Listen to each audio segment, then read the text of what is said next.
right, welcome to the Smart Mind Show, episode 16. I'm Nate, the Fit Future Indeed, your host, and I did not unplug this microphone, so let's see. Hold on 1 second. All right, so it's not, okay, cool. All right, so I'm Nate, the Fit Future Indeed, your host. This episode is brought to you by Intercell.com. Pick you up a cool, inspirational t-shirt today. Use code FitFutureMD for 20% off, right? Check out the Halloween drop that's out right now. I think it's pretty cool. I'm probably going to be adding a few more shirts to the Halloween drop, so check that out. And let's get started. So, today in life coaching, we have Jenny. Jenny's a single mom who had health insurance but still owes $45,000 after a medical emergency, right? And she's considering bankruptcy. Is health insurance even worth it anymore? All right, so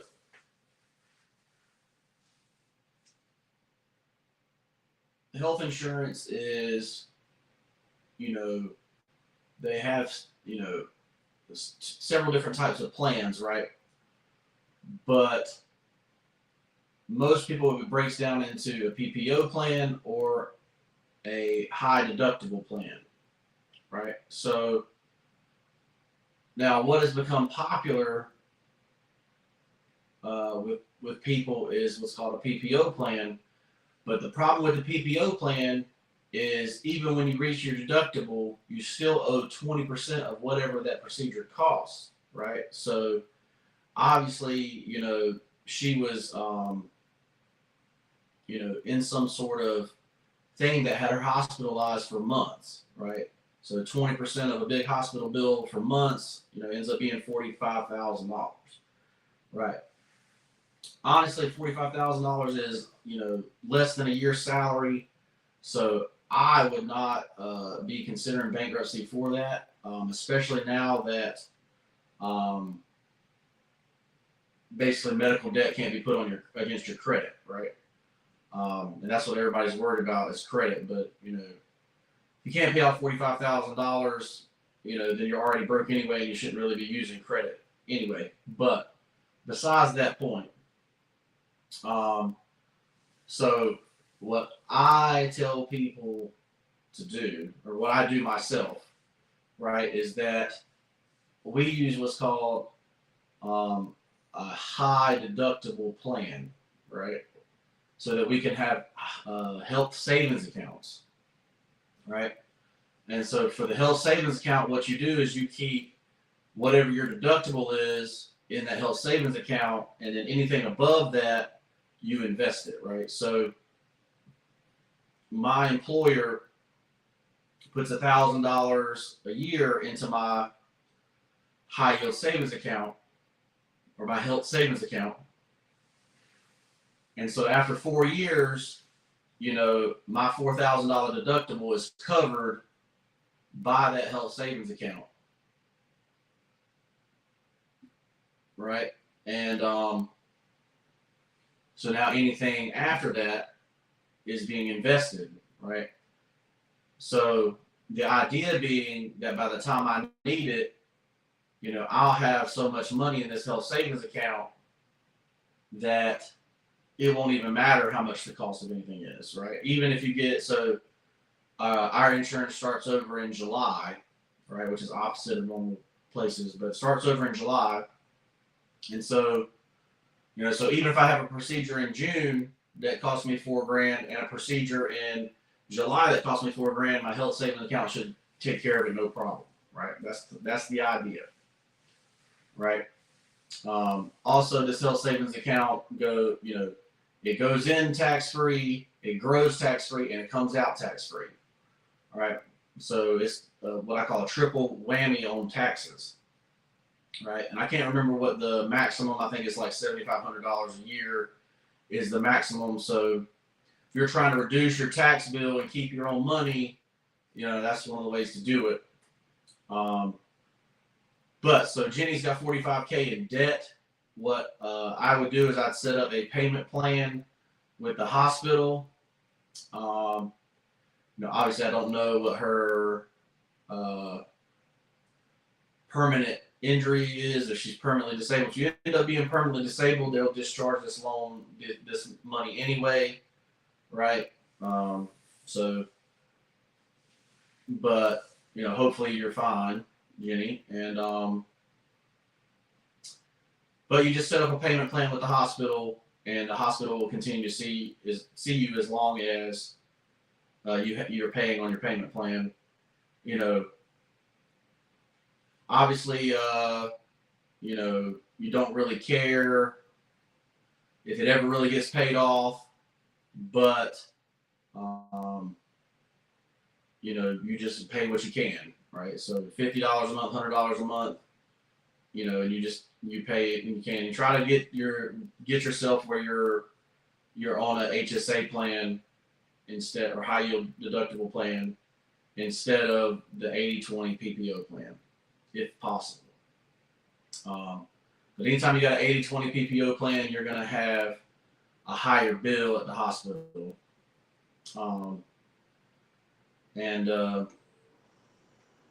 But yeah, you're not technically bankrupt yet, especially not for medical bills. Honestly, if you never paid it, they probably could never come after you in most states.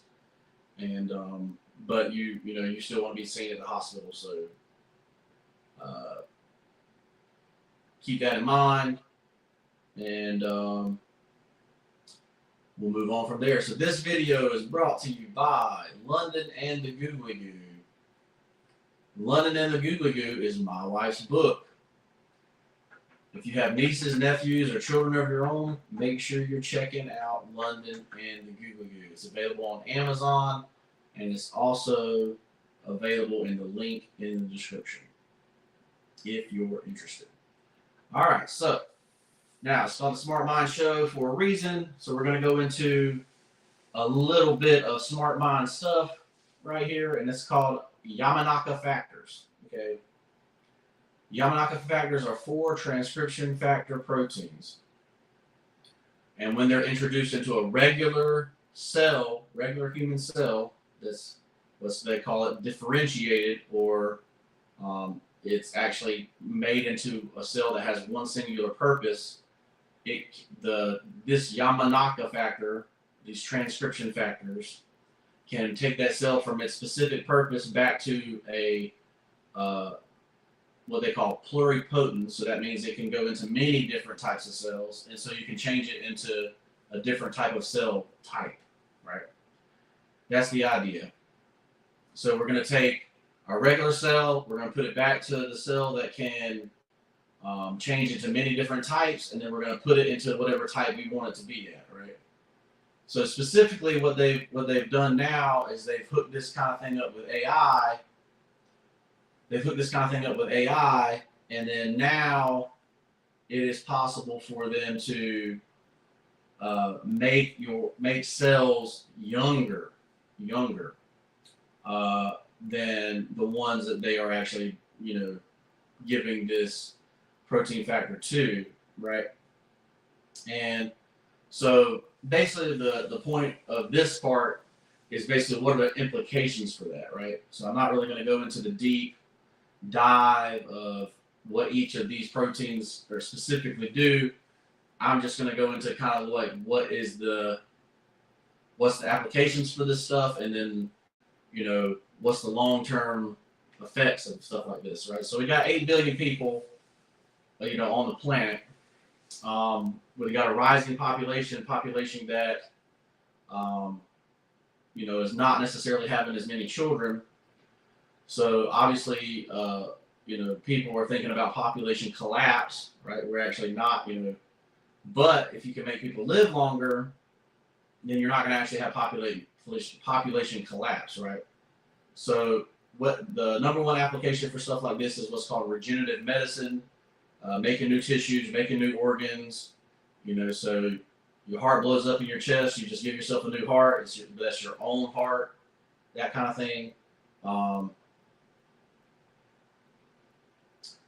Obviously anti-aging, so if you can make your cells younger, you know, that type of stuff. So imagine just going into the doctor, taking a shot, and you come out, you know, you instead of being 65, you're now 25 again, type deal. That's kind of where you're heading with that kind of stuff, right? So, and then imagine instead of living to be 100, you live to be 900 or something like that, because you can reprogram your old cells into young cells, right? So right now, the biggest risk of something like this is cancer, right? Because if you overexpress certain factors that can cause cancer. Obviously, this process is very inefficient right now. Obviously, that's being helped by AI to increase the efficiency. But you know, so imagine only 30% of your body becomes younger. You know, like, hope it's the right part. No, I'm just kidding. But you know, stuff like that. And then they're having trouble with something called what they call it, epigenetic memory, or memory that, you know, the cell has memory of being the cell that it had differentiated into the first time, or the cell that it had changed into the first time, right? So even if I reprogram the cell, and like you've seen this in like AI robotics movies where they like reprogram the robot, but the robot still remembers that it's the robot, you know, that type of thing. Well, wipe the memory clean, and then, you know, the memory's not really actually clean. That's epigenetic memory. And of course, you got all the ethical issues as well, right? So this is, you know, this is the, I'm gonna say it's hard for me to pronounce the word without reading it. Yamanaka factors, right? And they're just transcription factor proteins, you know. So hope y'all enjoyed that. Let me know in the comments below what you guys think about. Let me know in the comments below what you guys think about Yamanaka factors. Like, is this the future of medicine? Are they on the wrong track here? Is it just going to give everybody cancer instead of making them young? That type of thing. You know, so let me know what you think in the comments below. And we'll move on to the next one. All right, so go with quote of the day. We're going to go with quote of the day. And your survival story is already someone else's hope. Your survival story is already someone else's hope, right? So in life, each individual person goes through something that, you know, pushes them to the edge, or makes them want to quit, or something that's difficult to get through, some kind of hard time, you know, something. And so you see that a lot with the culture now, is that, you know, in the past, you know, people that were given fame and fortune were the ones that were the heroes, right? Whether it be war heroes, or, you know, all the way back to Alexander the Great, you know, or, you know, war heroes, you know, from Patton in World War II, you know, or stuff like that, right? Well, now it's kind of like the anti-hero movement, or basically somebody that is survivorship movement, you know, that type of thing. But there's somebody else. So if you're going through something right now, there's usually somebody else that's already gone through it, or if you're the first one to go through it, you're going to be somebody else's hope and to get through it themselves, right? So you see that a lot, you know, it's influencers today where they talk about depression, you know, stuff like that. They talk about, like, you know, what happened with their parents, you know, stuff like that. But whatever you're surviving through is going to be hope for somebody else, right? So if you feel alone in whatever you're going through, just remember there's somebody else out there going through it too. And you being able to get through whatever that is can help them get through what they're going through, right? So that's the quote of the day. Your survivor story is already somebody else's hope, right? So I just want to let keep that guy in mind if you're struggling to go through stuff right now. There's somebody out there that's already gone through it, and use them as your hope to get through whatever you're going through, right? So number 4 here is how to pivot your skills into higher paying industries. All right, so the biggest way to pivot yourself into higher paying industries is networking, right? People have to know who you are. They have to like you and feel like you're going to be a good person to work with, right? So the way you really do this, and AI gave me an answer, and I don't agree really with the answer, because networking is really what the deal is, right? So you do this by going to networking events that are in your field, right, or in the field that you want to be in, right? So say you are in banking. If there's some kind of banking convention, you need to be going to that banking convention and see if any of the big dogs are at the banking convention, or any of the hiring managers or anything like that, and make sure that they know who you are. That you introduce yourself, and when you call them to get a job or get an interview or whatever, you say, hey, I'm Nate Johnson. I met you at the science expo a couple weeks ago. We felt like we had a great conversation. I'd love to get on a team of people that are like you. Stuff like that. So not only is it a compliment to them, but that you want to work with people that are like them, right? Maybe you do, maybe you don't, but that would be my biggest suggestion on trying to pivot your skills into higher paying industries, right? Now, other than that, you have to give yourself evidence of the skills that you have, right? So, obviously, that's going to be giving yourself more skills, right? So you got to take a couple hours a week, to do a little Google certificate course, LinkedIn Learning,